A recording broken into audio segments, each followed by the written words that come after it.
Hey, what's up, guys? So glad you're here. It's Adam, Jared, and Jake. What up, what up? And we are here to have a pretty good time, is honestly what we're gonna be doing. You guys have all already played games, had some fun. Hopefully you know each other's names and stuff, or else this could get real awkward real fast. So here's what we're gonna do. The rest of our time together, we're gonna start talking about this idea of owning our faith. That's what Jared already talked about in our first session. Because we're in junior high now, it's time that we can actually take a step and own our faith. And Paul, guy who wrote like half the New Testament, gave some really good advice to a young dude named Timothy that you gotta own your faith in speech, life, love, faith, and purity. Purity. Sexuals. Purity. The sexual kind. Yeah, Yes. that kind. And that's what we're gonna talk about in this session right here. So here's the format. You guys go with this, tell me if it doesn't sound right. As long as it's not awkward. Like, don't make this awkward, Certainly please. not. And also, can we even change the format? If we get into it and we wanna change it, I feel like we're already dialed in, guys. let's do it. This is our Brave Box. All right. In it, we contain some questions that we've come up with, some games we've come up with, some discussion we've come up with. We're gonna take turns grabbing a card, reading the question, and answering it. We're gonna have 2 minutes each to do that. I will keep time on the official Apple iPhone. We have 2 minutes only. Hopefully you're ready to dive in. I think it's only fitting that we start our time together. Jared, would you kick us off with the number 1 card? Here we go. All right. What do we mean when we say purity? How long do I have to answer this question? Not enough. 2 minutes on 2 the old minutes. iPhone. 2 minutes. Actually, that's too much. Tell you everything you need to know about purity. Okay, You tell me when you're ready. Gather yourself.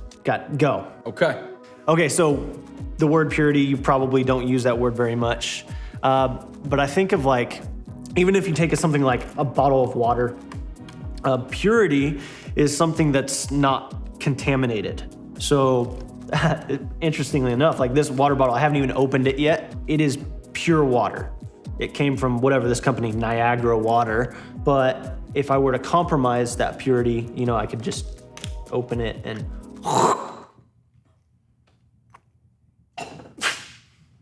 there we go. That's disgusting. Well, that water is no longer pure, right? It's contaminated. So again, purity is something that exists in its original intended state. So if you talk about sexual purity, I think of God's creation of sex. God created sex. He created sex to be a good thing, not a gross thing. He created you, and his plan for sex involves a pure plan. But if we go outside of God's plan, then we are compromising sexual purity. God's plan is that sex would be something that we would all enjoy, a man and a woman in marriage for life. That's God's plan for sex. Anything outside of that is just compromising purity. It's contaminating God's design. So that's what I got. How much time was that? Not bad at all. You still had 10 seconds to spare. That's pretty good. 10 seconds, dialed it in. I feel pretty excited about that. I dare you to drink that water. I double dog dare you. I think that at some point I'll drink that water. Just give me some time here, guys. Just give me some time. Let me make this happen. Did I hit it though? Is that a pretty good explanation of what we mean by purity? I think so. Yeah. I think it's awesome that when you're saying purity, it's not Jared's idea of purity. It's not my idea of purity or Adam's. It's God's idea of purity. And that's what we're talking about. We're not here to talk about my opinions or Jared's or Adam's. We're here to talk about God's opinion about sexual purity. And I think this whole night, understanding that, it changes the way you view and changes the conversation. So I do think that's pretty important. Yeah. I didn't really say this, but when we talk about sexual purity, we're talking about something that's actually really good.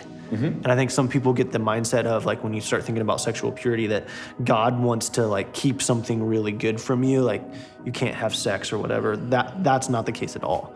I think God is very pro-sex. He created it. Sexual purity is a good thing, and really what we're talking about tonight is to help you one day in the context of marriage have the best sex ever. Fact. So when Paul, this guy writing to Timothy, says, be an example in purity, he's talking about, partly at least, about our sex lives. Well, it's in the Bible. It's in the Bible. Crazy. Next card. All right, am I next? do it. I think I'll go next if that's cool. All right, sounds good. You can go We'll next. go this way. Okay, let's go that way. All right, I don't know. Okay, the idea of purity. Where is that found in the Bible? That is an excellent question. Instead of me answering it, how about this? How about we kick it out to your coaches? They're gonna actually walk through some discussion. You can ask questions about it, but really what we're gonna do is just let God speak from his word. So we're gonna open up the Bible and see what it actually says about purity. You guys got some time, let's go.